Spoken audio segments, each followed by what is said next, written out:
Assalamualaikum semuanya. Apa kabar kalian? Semoga dalam keadaan sehat dan dilancarkan rezekinya oleh Allah. Amin ya robbal alamin. Suatu hari Baginda Raja sedang duduk santai di singgasananya. Lalu datanglah seorang kepala dusun menghadap. Ia mengadukan permasalahan yang sedang menimpa di kampungnya. "Ampun Paduka yang mulia, hamba mohon pertolongan Paduka," ucap kepala dusun tersebut. "Memangnya apa yang menimpa kampungmu?" tanya Baginda Raja. "Begini Paduka yang mulia, akhir-akhir ini di kampung kami sering diganggu jin yang jahat," ujar sang kepala dusun. "Kenapa bisa begitu? Apa yang membuat jin tersebut mengganggu kampungmu?"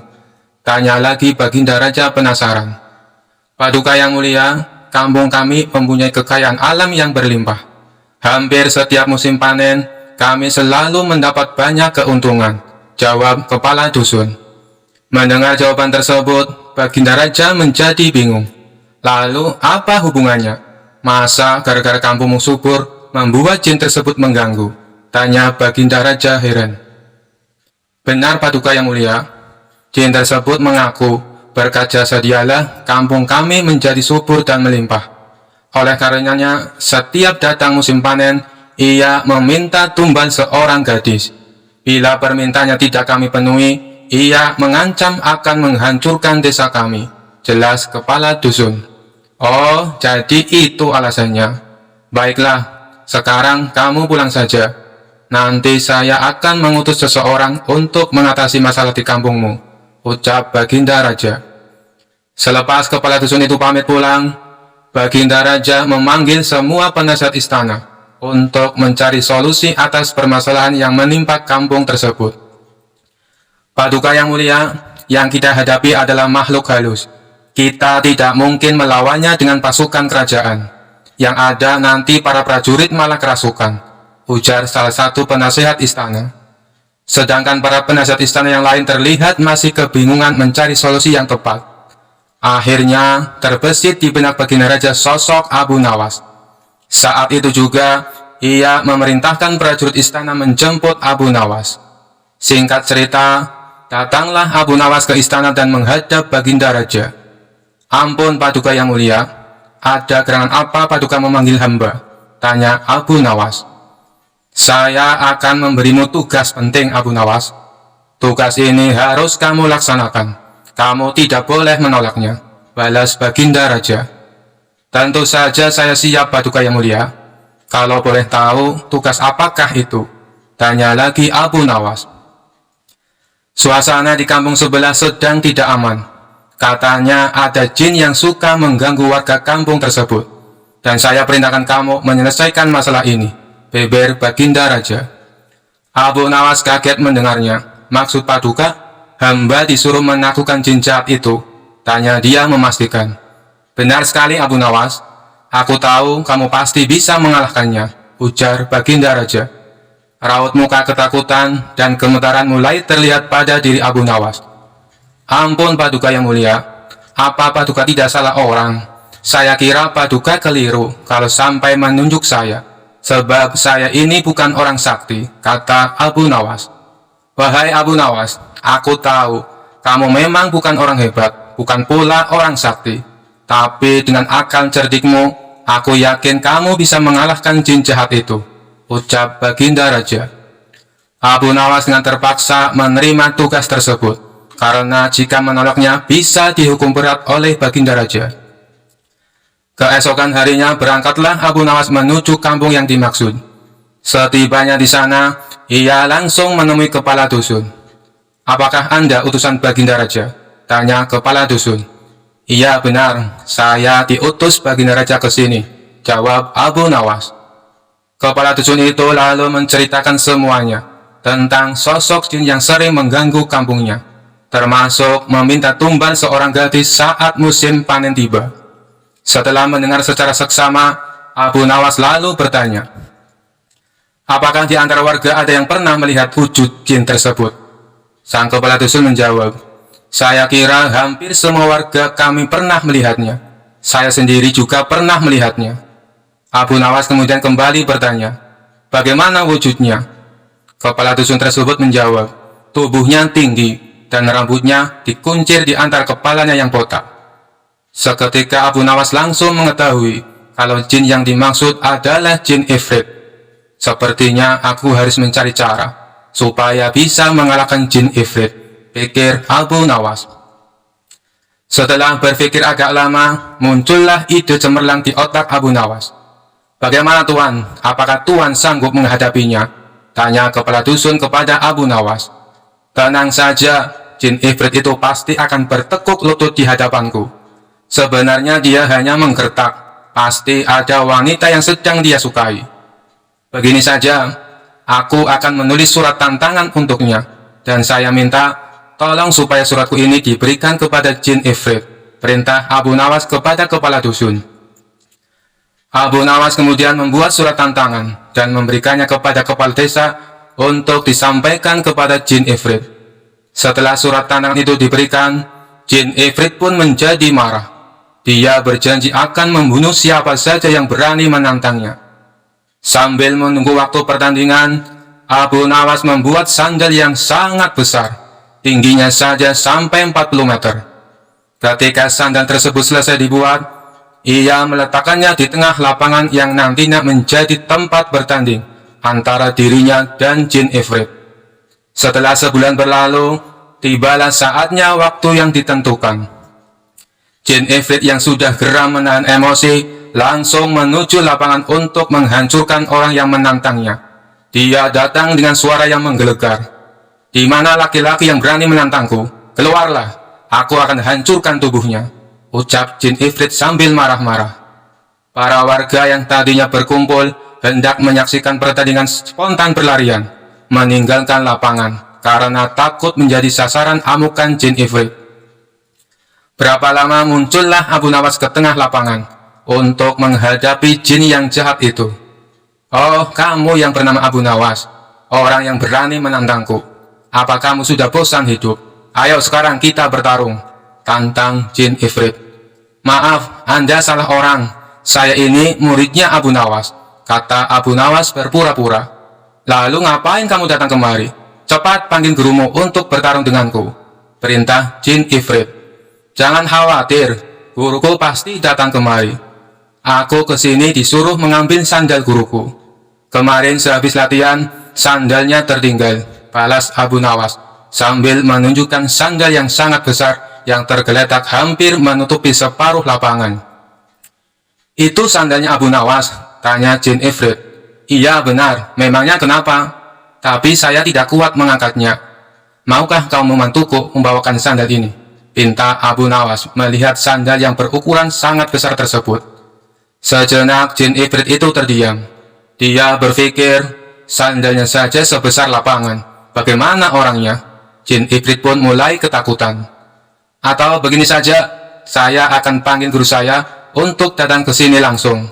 Kalau saya ditanya mana sandalnya, saya akan beralasan kalau kamu menghalang-halangi saya untuk mengambil sandalnya, ujar Abu Nawas. Jangan lakukan itu.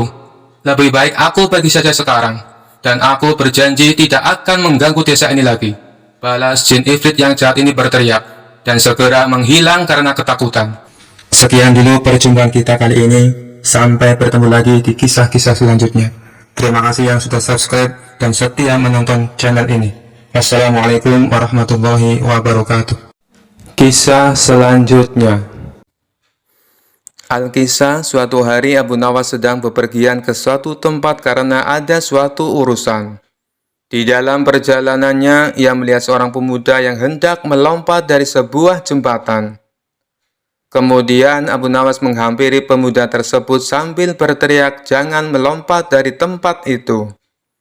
Setelah sampai ke jembatan di mana pemuda tersebut berada, Abu Nawas langsung melontarkan pertanyaan. "Mengapa di usiamu yang begitu muda berpikir untuk terjun ke dalam air yang sangat dingin itu?" tanya Abu Nawas.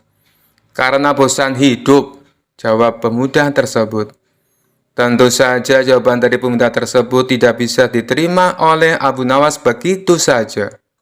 Maka Abu Nawas pun kembali berkata, "Anak muda, dengarkan saya. Jika kamu terjun ke sungai itu, saya harus terjun juga menyusulmu untuk menyelamatkanmu. Air itu dingin sekali. Saya baru saja sembuh dari radang paru-paru. Tahu maksud saya bisa mati. Saya mempunyai istri dan anak. Apakah kamu mau hidup dengan beban pikiran seperti ini?" ujar Abu Nawas. "Tentu saja tidak," jawab pemuda itu kepada Abu Nawas. "Maka dengarkan saya, jadilah orang baik-baik, bertobatlah, dan Allah akan mengampunimu. Pulanglah. Nah, dalam kesendirianmu dan di rumah yang sepi itu, gantunglah dirimu," ujar Abu Nawas seraya balik kanan pergi. Setelah mendengarkan perkataan Abu Nawas, pemuda itu membatalkan niatnya untuk bunuh diri dan kembali pulang ke rumahnya. Dalam perjalanan selanjutnya, Abu Nawas didatangi oleh seorang laki-laki bejat. Tanpa basa-basi, laki-laki tersebut langsung menanyakan sesuatu kepada Abu Nawas. "Wahai Abu Nawas, aku ingin sekali memiliki kemampuan melihat setan. Apa kau bisa mengajariku bagaimana cara melihatnya?" tanya laki-laki bejat tersebut. "Tentu bisa, tepat sekali kau bertemu denganku," jawab Abu Nawas mengiyakan permintaan laki-laki itu. "Kalau begitu, tunjukkan kepadaku," ujar laki-laki tersebut kepada Abu Nawas. "Itu mudah sekali. Apa kau mempunyai cermin di rumah?" kata Abu Nawas. "Tentu saja punya, wahai Abu Nawas," jawab laki-laki itu kembali.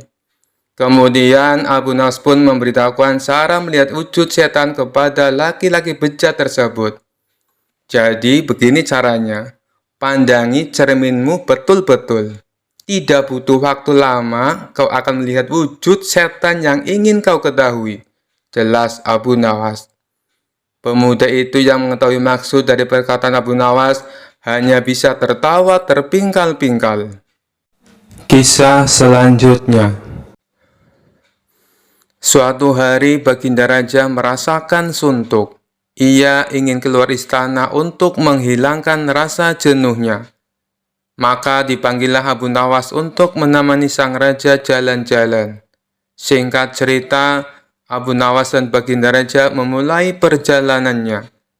Saat dalam perjalanan, Abu Nawas selalu bercerita yang membuat Baginda Raja terhibur. Ketika melintasi tepian pantai, mereka berdua berhenti sejenak untuk beristirahat. Baginda Raja lalu membasuh muka dan tangannya dengan air laut. Langsung terbesit dalam benaknya akan sebuah pertanyaan. "Hei Abu Nawas, menurutmu kenapa air laut itu asin?" tanya Baginda Raja. "Karena air laut itu tidak mengalir kemana-mana, Paduka. Ia senantiasa ada di tempatnya. Nah, untuk mencegah agar air laut tidak busuk, para leluhur kita dulu memberinya garam. Itulah sebabnya air laut menjadi asin," jawab Abu Nawas. Mendengar penjelasan itu, Baginda Raja tertawa terpingkal-pingkal. Perjalanan mereka berdua pun akhirnya dilanjutkan. Tidak berapa lama dari kejauhan, mereka berdua melihat sebuah benda berkilauan. "Benda apa itu, Abu Nawas? Ayo kita ke sana," ajak Baginda Raja. Abu Nawas bergegas melangkah mendahului Baginda Raja. Setelah benda itu diambil oleh Abu Nawas, ternyata hanya sebuah cermin. Abu Nawas pun segera membuangnya lagi. Melihat hal itu, Baginda Raja terkejut. "Kenapa dibuang, Abu Nawas? Memangnya itu benda apa?" tanya Baginda Raja. "Benda yang sangat jelek, Paduka. Wajar saja kalau si pemiliknya membuangnya," jawab Abu Nawas. "Tapi benda itu terlihat berkilauan dari jauh," ujar Baginda Raja. "Kalau Paduka tidak percaya, ambil saja sendiri," balas Abu Nawas. Dikarenakan penasaran, Baginda Raja segera memungut benda itu. Setelah diamati, ternyata itu hanyalah sebuah cermin. Baginda Raja lalu berkata, "Ini kan cermin Abu Nawas. Kenapa kau bilang kalau benda ini sangat jelek?" tanya Baginda Raja. "Coba Paduka perhatikan baik-baik. Pasti Paduka akan menemukan kejelekannya," ujar Abu Nawas. Baginda Raja kembali mengamati cermin tersebut. Di situ Baginda Raja tidak menemukan kejelekan apa-apa. Yang ada hanya wajahnya sendiri di dalam cermin. "Nah, itu sudah tampak jeleknya. Ayo, lekas dibuang saja bendanya Paduka," ucap Abu Nawas. Baginda Raja mulai memahami maksud ucapan Abu Nawas. "Kurang ajar kamu Abu Nawas," balasnya. Kisah selanjutnya. Abu Nawas adalah orang yang sangat sederhana. Meskipun ia dikenal dekat dengan Baginda Raja Harun al-Rasyid, tetapi kehidupan keluarganya cukuplah sederhana, tidak memiliki harta benda yang berlimpah. Ia selalu berbagi dengan fakir miskin di sekitarnya, jika ia mendapat rezeki yang berlebih, seperti ketika mendapat hadiah dari Baginda Raja. Selain menjadi orang terdekat Raja, sehari-harinya ia juga bekerja serabutan, seperti banyaknya orang di kampungnya. Kadang ia berkebun, menebang pohon, menjadi tukang kayu, dan pekerjaan-pekerjaan lainnya yang dianggap halal. Suatu waktu pada musim kemarau, Abu Nawas sedang tidak mendapatkan pekerjaan apapun. Ia juga jarang diundang Baginda Raja, sehingga ia tidak mendapatkan hadiah. Pemasukan Abu Nawas semakin menipis. Ia hanya mengandalkan sisa dari tabungan untuk membiayai keluarganya sehari-hari. Kadang Abu Nawas mengisi kekosongan waktunya itu dengan beribadah saja, karena memang tidak ada pekerjaan yang lainnya. Suatu hari, istri Abu Nawas meminta sesuatu kepada suaminya. Ia pun berkata, "Wahai suamiku, kapan engkau berikan aku sebuah gaun indah? Beberapa hari ini engkau hanya menghabiskan waktumu untuk berdoa saja," ucap istri Abu Nawas. "Tapi semuanya kulakukan dengan ikhlas, hanya untuk mendapatkan ridho Allah," jawab Abu Nawas. "Kalau begitu, mintalah upah kepada Allah," sahut istri Abu Nawas. Spontan Abu Nawas beranjak menuju pekarangan rumahnya. Dengan berbekal sehari tikar dan alat peribadatan yang lainnya, Abu Nawas mulai bersujud untuk menyampaikan permohonannya kepada Allah. "Ya Allah, berilah hamba upah 100 keping perak," ujar Abu Nawas dengan suara lantang dan dilakukannya berulang-ulang. Rupanya suara Abu Nawas terdengar oleh seorang tetangganya yang kaya dan sedang beristirahat di depan rumah. Mendengar permohonan Abu Nawas, tetangga itu pun berniat untuk mengerjai Abu Nawas. Ia langsung melempar sekantung uang perak 100 keping ke arah Abu Nawas. Abu Nawas pun dibuat kaget. Kaget tidak percaya apa yang telah ia dapatkan. Ia pun langsung mengambil uang tersebut dan langsung berlari menemui istrinya di dalam rumah. "Istriku, aku memang wali Allah dan aku baru saja mendapatkan upah dari Allah," kata Abu Nawas kegirangan. Melihat Abu Nawas sudah membawa lari uangnya, si tetangga pun tidak terima dan langsung menemui Abu Nawas untuk meminta uangnya kembali. "Hei Abu Nawas, kembalikan uang yang baru saja aku lemparkan tadi. Itu milikku," kata tetangganya itu. "Bagaimana mungkin uang itu milikmu? Aku memohon kepada Tuhan, dan uang yang jatuh itu pasti jawaban dari Tuhan," jawab Abu Nawas. Karena Abu Nawas tetap bersikeras tidak mau mengembalikan uang tersebut, tetangga usir itu pun memutuskan menyelesaikan permasalahan itu di pengadilan. Sehari setelah itu, Abu Nawas pun dipanggil ke pengadilan. Hakim mulai bertanya, "Hei Abu Nawas, engkau hadir di sini karena suatu perkara. Engkau telah disangka mengambil kepunyaan tuan ini," kata Tuan Hakim sambil menunjuk ke arah tetangga Abu Nawas. "Apa pembelaanmu, wahai Abu Nawas?" tambah Tuan Hakim. "Tetangga saya ini gila, Tuan Hakim. Ia pikir semua yang ada di dunia ini adalah miliknya. Coba tanyakan saja, misalnya jubah saya, Keledai saya, tentu semua diaku sebagai miliknya, jawab Abu Nawas. Tapi itu memang milikku, teriak tetangga yang kaget akan pernyataan Abu Nawas tersebut. Abu Nawas kemudian menceritakan seluruh kronologi kejadian tentang doa yang dilakukannya untuk mendapatkan uang 100 keping perak. Hakim akhirnya memutuskan jika Abu Nawas tidak bersalah dan uang itu adalah sah milik Abu Nawas karena ia sudah memohon kepada Tuhan dan uang itu jatuh sendiri kepadanya. Kisah selanjutnya. Kala itu sejumlah penduduk Baghdad berkumpul di depan istana Khalifah Harun al-Rasyid. Sebagian berteriak dan meminta agar Abu Nawas ditangkap. Para penduduk protes karena baliho raksasa milik Abu Nawas yang dipasang di depan rumahnya berbunyi, "Dijual cepat matahari Baghdad. Siapa cepat dapat bonus anak unta." Penduduk lainnya merasa panik dan kasak-kusuk di depan istana. Mereka takut sekaligus bingung. Jika matahari Baghdad dijual, bagaimana mereka bisa hidup? "Abu Nawas, kamu serius mau menjual matahari?" tanya Khalifah Harun al-Rasyid sambil mengamati massa yang membeludak di depan istananya. "Benar, Baginda, supaya kita bisa ikut cara mereka menggunakan otak," jawab Abu Nawas. "Maksudnya?" Khalifah kembali bertanya. "Begini, Baginda, apakah Baginda senang infrastruktur di Baghdad terbangun hebat di zaman Baginda? Baginda bangga bisa menjadi tauladan buat rakyat, bahwa selama menjabat jadi khalifah, Baginda tidak korupsi. Baginda senang tidak mempertontonkan keserakahan dengan menguasai ratusan ribu hektar padang pasir. Padahal Baginda bisa melakukannya dengan kekuasaan yang sekarang Baginda genggam," beber Abu Nawas.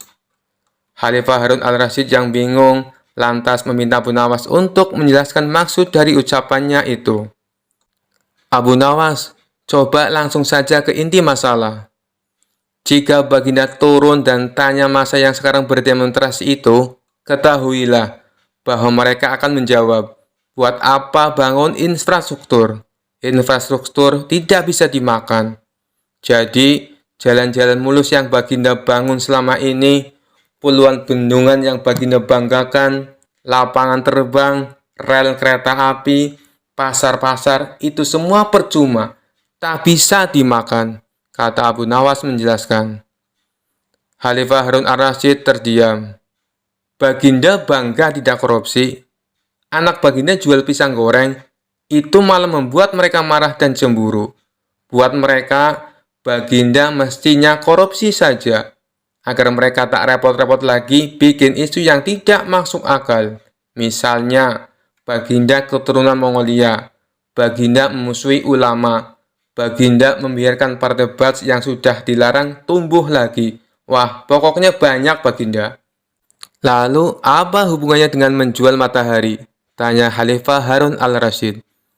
Abu Nawas kemudian menjelaskan, apa yang dianggap Khalifah Harun sebagai prestasi nasional justru dianggap pemborosan dan membebani negara. Karena mereka terbiasa melihat prestasi yang ada di ruang gelap. Di ruang gelap, gadis cantik pun tak terlihat. Bahkan sebatang emas pun bisa dianggap besi. Tapi kalaupun mata mereka tak melihat di ruang gelap, bukankah telinga mereka mendengar, hati mereka terbuka? Bagaimana mungkin mereka menuduhku memusuhi ulama? Padahal wakilku sekarang adalah ulama besar. Jikapun mereka tak suka aku, bukankah kepada mereka sekarang aku sodorkan ulama yang dulu mereka klaim mereka bela? Mengapa sekarang mereka tinggalkan? Abu Nawas kemudian berkata, "Baginda, itulah enaknya melihat dunia di ruang gelap sambil terbalik. Kita bisa menikmati apa yang mereka nikmati selama ini. Baginda tidak capek berpikir rasional?" Khalifah Harun al-Rasyid kembali terdiam. Abu Nawas lanjut menjelaskan, "Percayalah Baginda, hanya dengan melihat segala sesuatu di kegelapan, Baginda akan paham mengapa selama ini mereka melihat infrastruktur megah, pemerataan pembangunan daerah tertinggal, Semuanya sama sekali tidak berguna, karena tak bisa dimakan. Mohon jangan katakan, infrastruktur memang tak bisa dimakan, tapi dengan infrastruktur kita semakin mudah cari makan. Itu cara berpikir rasional dan normal, Paduka. Masa di depan istana semakin membludak. Khalifah Harun al-Rasyid masih diam. Ia lantas memberi isyarat membenarkan ucapan Abu Nawas. Jadi, boleh saya menjual matahari, Baginda? Kisah ini menunjukkan Abu Nawas sebagai pribadi yang cerdas dan peduli. Mimpi tak akan nyata karena keajaiban. Butuh keringat, kebulatan tekad, dan kerja keras untuk mewujudkannya. Kisah selanjutnya. Pada suatu hari, Baginda Raja dan para menteri tampak sedang berkumpul di istana. Mereka membicarakan ingin kembali menguji kecerdasan Abu Nawas.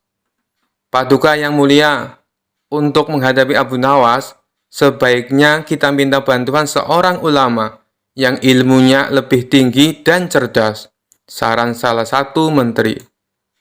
Dulu saya pernah melakukannya, tapi ternyata tebakan dari sang ulama dengan mudah dijawab oleh Abu Nawas, balas Baginda Raja.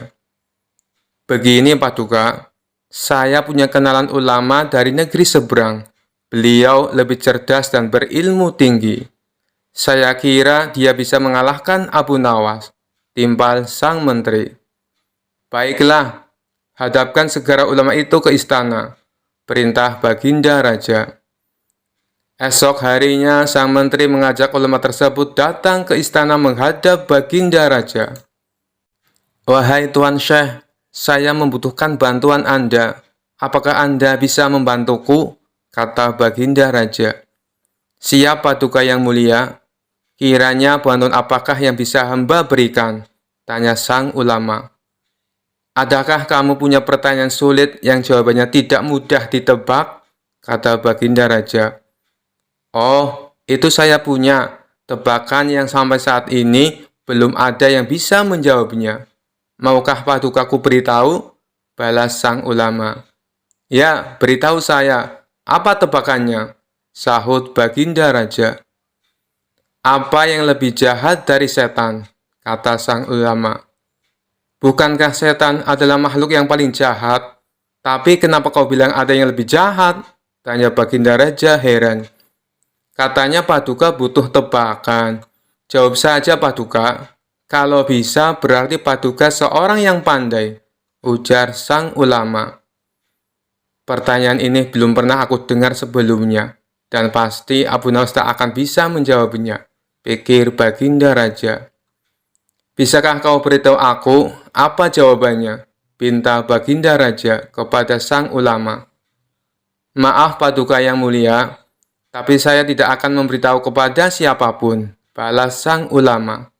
Baiklah, pertanyaanmu memang aneh dan sulit dijawab, ucap Baginda Raja. Masih ada satu pertanyaan lagi, sahut sang ulama. Apa itu? Tanya Baginda Raja. Perkara apa yang orang miskin punya dan dibutuhkan oleh orang kaya? Kata sang ulama memberitahu. Sejenak Baginda Raja terdiam. Namun setelah sekian lama berpikir, ia tak kunjung menemukan jawaban. Kalau pertanyaan dibalik, tentu akan mudah dijawab. Perkara apa yang orang kaya punya dan dibutuhkan orang miskin? Tentulah jawabannya harta. Tapi ini malah sebaliknya. Ini yang membuat saya menjadi pusing, ujar Baginda Raja. Namanya saja tebakan Paduka, tentu penuh dengan teka-teki, timpal sang ulama. Kedua pertanyaanmu memang bagus dan tepat sekali untuk menantang Abu Nawas, puji Baginda Raja. Maka pada keesokan harinya, dipanggillah Abu Nawas menghadap Baginda Raja. Ketika Abu Nawas tiba di istana, Baginda Raja berkata, Abu Nawas, aku punya pertanyaan untukmu. Jika kamu menjawab dengan benar, kamu akan mendapatkan hadiah. Tetapi jika kamu salah, kamu akan dihukum. Apakah kau berani menerima tantangan ini? Tanya Baginda Raja. Abu Nawas yang kali itu sedang membutuhkan uang, langsung mengiyakan tantangan tersebut. "Saya siap, Paduka." "Apa pertanyaannya?" sahut Abu Nawas. "Apa yang lebih jahat dari setan?" tanya Baginda Raja. "Yang lebih jahat dari setan adalah kedengkian kita," jawab Abu Nawas. Mendengar hal itu, Baginda Raja tercengang dengan jawaban Abu Nawas. Sementara sang ulama memuji akan kecerdasan Abu Nawas. "Baiklah Abu Nawas, sekarang pertanyaan kedua. Apa yang dipunyai oleh orang miskin, tapi dibutuhkan oleh orang kaya?" tanya Baginda Raja. Jawabannya adalah harapan. Karena orang miskin punya harapan, sedangkan orang kaya butuh lebih banyak lagi, jawab Abu Nawas. Untuk kedua kalinya, Baginda Raja dibuat tercengang oleh kecerdasan Abu Nawas. Ia tak menyangka pertanyaan yang dianggapnya sulit dengan mudah dijawab oleh Abu Nawas. Begitu pula dengan sang ulama. Ia kembali memuji atas kecerdasan Abu Nawas.